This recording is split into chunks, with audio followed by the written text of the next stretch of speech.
u nei tlin lo ziak tu se zoi ina wangin min en la ati rual chuan ti hian ka ngai tua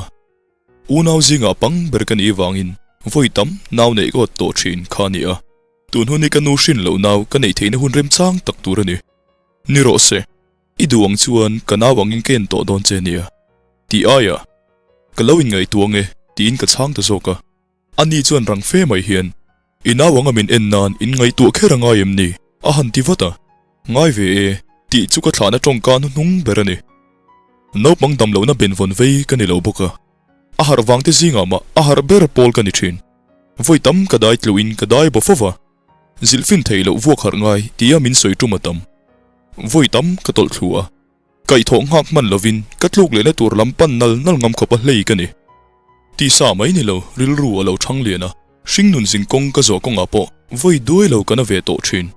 ngai ka nga ya trap man omalom tin ka in nem mai thin chu ka in nem na tong kam chuan ka mi tu chu dang zo lo mai ni lovin atlang na tur dal zo thin lo ni ka ngai em duang chuan na wang en chu rem ti tai la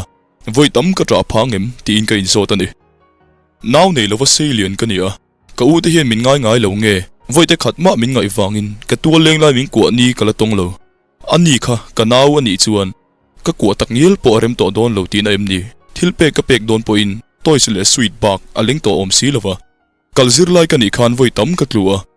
tho da na thiam nan kai thori lawang u ti sei thin tu ka u te kha ka donin ani kha lo tu ta sela kai tho tu tur de reng chungin tho thiam nan ti na tlulai chu ka lo ui pui tui lian thir mai don ti na ni ngem khongai na nei lo ka wang don te lul em ma se adu dan za sak lo tu ni in adu dan chu du pui thei ta lo po ni la mani ma sial tak ka ni lawang em ni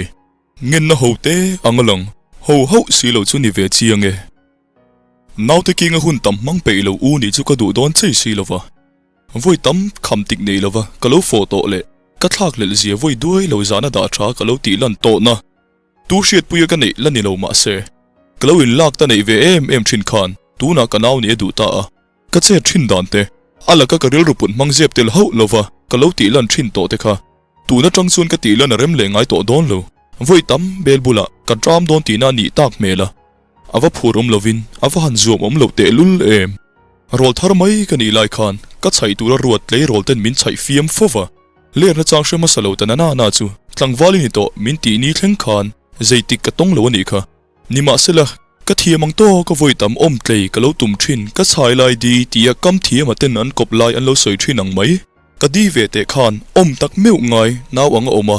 u min ni tira tum ta ka chuan mang tha tak anei lo hlo wang chau poin voi tam ka lo mang tha ve to thin kha nia tuna chun mang tha tak anei ka du pui le chuan wang po ni lovin ka naw anga ka en the ngai don lo awangin mang tha i u ni tlin lo tu